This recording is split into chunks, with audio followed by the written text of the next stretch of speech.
আল্লাহ রাব্বুল আলামিন পরীক্ষার জন্য আমাদেরকে এই ময়দানে ছেড়ে দিয়েছেন।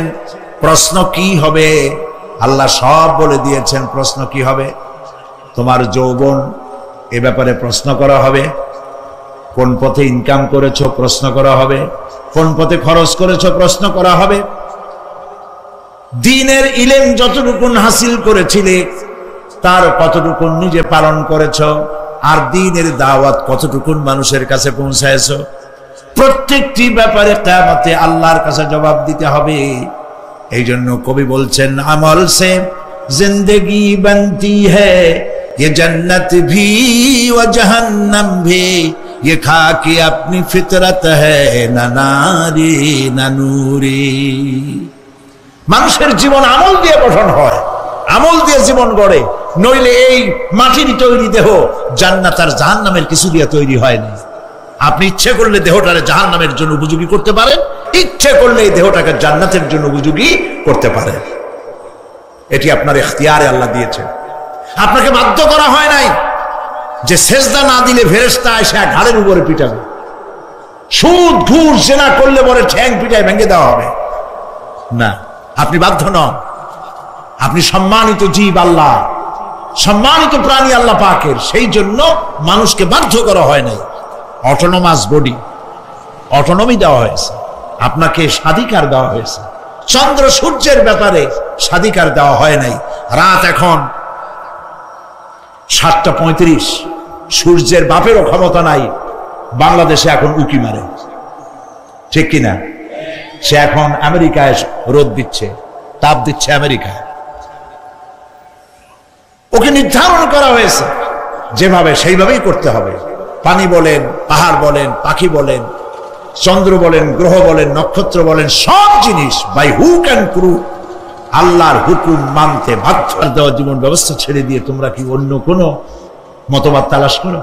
ওয়ালাহু আসলামা মান ফিস সামাওয়াতি ওয়াল আরদ। অথচ আকাশে যা আছে, জমিনে যা আছে, সব আনুগত্যের মস্তক আমার সামনে অবনত করে দিয়েছে। সুবহানাল্লাহ।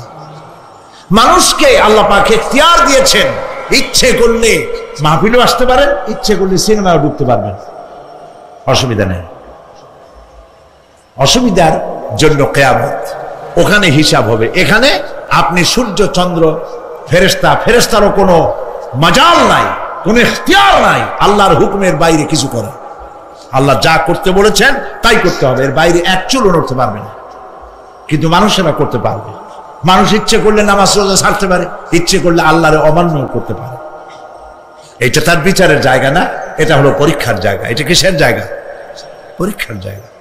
এখানে আপনি কামাই করলে ওখানে কিছু পাবেন, এখানে কামাই না করলে কিছু পাবেন না। আরো সোজা করে বলি, কোন কৃষক, যে কৃষক আষাঢ় মাসে শ্রাবণ মাসে জমিন চাষ করে না, পৌষ মাসে তার গোলায় ধান আসবে? কথা বোঝেন নাকি বোঝেন না? পৌষ মাসে গোলায় ধান আসবে?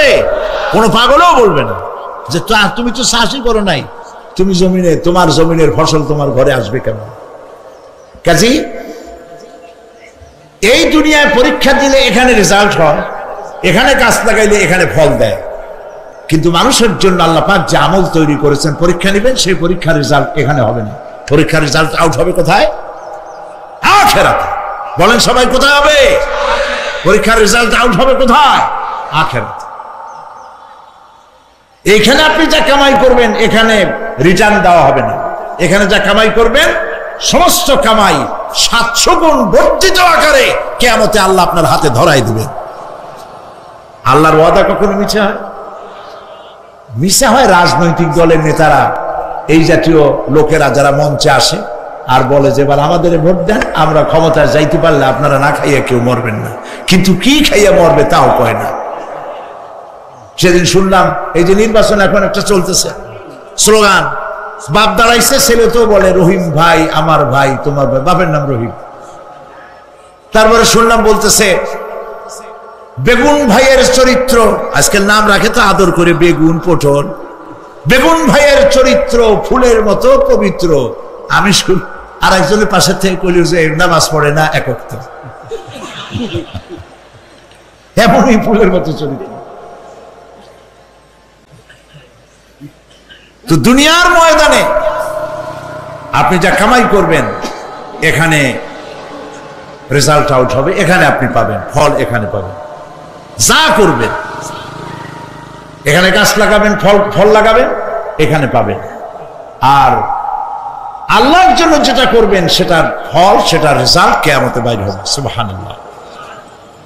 এখানে পরীক্ষা দিয়ে যদি কেউ ফেল করে, ম্যাট্রিক পরীক্ষা দিয়ে ফেল করেছে, ফাজেল পরীক্ষা দিয়ে ফেল করেছে, আবার পরীক্ষা দিয়ে পাশ করার সুযোগ আছে, আবারও ফেল করেছে, আবারও পরীক্ষা দিয়ে পাশ করার সুযোগ আছে। 10 বার যদি ফেল করে আরো 10 বার পরীক্ষা দিয়ে পাশ করার সুযোগ আছে। কিন্তু কিয়ামতের দিন আল্লাহ রাব্বুল আলামিনের জীবনের পরীক্ষায় কোনো মানুষ যদি আল্লাহর আদালতে ফেল করে বসে একবার, দ্বিতীয়বার পরীক্ষা দেওয়ার আর কোনো সুযোগ নাই।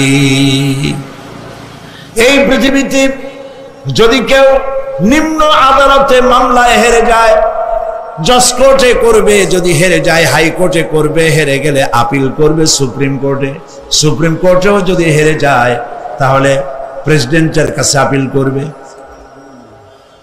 সুযোগ আছে কয়েকবার। কিন্তু কিয়ামতের দিন জীবনের আদালতে কোনো মানুষ যদি একবার ফেল করে বসে, জীবনের মামলায় যদি একবার হেরে যায়, দ্বিতীয়বার আপিল করার আর কোনো জায়গা নাই। সেই আখিরাতে রেজাল্ট আউট হবে। আমরা সব মরে যাব, আমরা সব কি হব?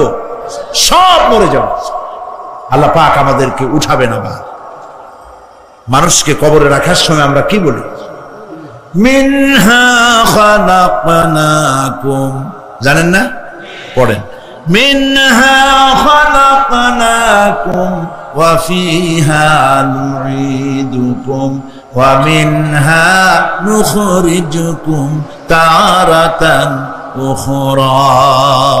এই মাটি দিয়ে তোমাকে তৈরি করা হয়েছিল, এই মাটির মধ্যে রেখে গেলাম, এর থেকে আবার তোমাকে উত্থিত করা হবে। কে বলতেছেন কথা? আল্লাহ পাক বলছেন, আল্লাহ তাআলা বলছেন। কি নিষ্ঠুর এই পৃথিবী!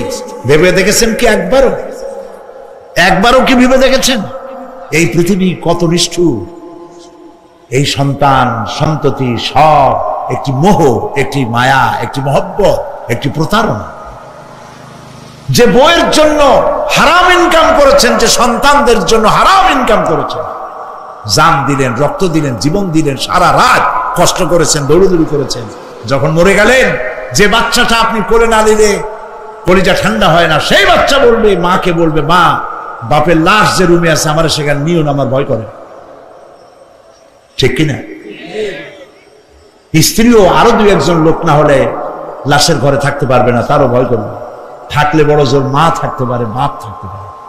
যাকে বিবাহ করার পর অনেক সন্তান আছে, মা বাপকে চোখে দেখতে পারে না, বড় কথা মতো মায়ের সাথে কথা বলা বন্ধ করে দেয়। হয়তো কুমিল্লা এরকম নাও থাকতে পারে। বউ তো নালিশ করছে, মার সাথে কথা কয় না, আবার বলে এই বুড়িটা মরে না কেন? নাউযুবিল্লাহ, নাউযুবিল্লাহ। বুড়িটারে মরার কথা বলতেছো তুমি। তোমার ছোট্টবেলায় যখন তোমার টাইফয়েড হয়েছিল, অসুখ করেছিল, গরিব বাবা, বাড়িতে ল্যাপ নাই, খাতা নাই, তোষক নাই, সেই জায়গায় মা তার কাপড় বিছায় দিয়া বুকের উপরে নিজের শরীরের উষ্ণতা দিয়া বাঁচায় রাখার চেষ্টা করেছে, নিজে না খেয়ে খাওয়াইছে, অসুখ সারে না। মা ওই মুমূর্ষ বাচ্চার সেরানে তার মাথার কাছে বসে তাহাজ্জুদের নামাজ পড়ে কোরআন শরীফ তেলাওয়াত করে, চোখ দিয়া পানি পড়ে, আর বলতে তাকে, রব্বুল আলামিন আমার জীবনটারে দিয়া আমার কলিজার টুকরা সন্তানটারে বাঁচাইয়া দাও। যেই মা নিজের জীবন দিয়া সন্তান বাঁচাইতে চাইলো, সেই সন্তান আজকে বউ পাইয়া মাকে ভুলে যায়, মায়ের সাথে খারাপ ব্যবহার করে। আল্লাহ রাব্বুল আলামিন বলেছেন, মা বাবার সঙ্গে খারাপ ব্যবহার করো না, ভালোবাসায় কথা বলো। ওয়াকুল লাহুমা কাওলান কারীমা, সম্মান সূচক কথা বলো। মা বাবার জন্য দোয়া করো আমার কাছে।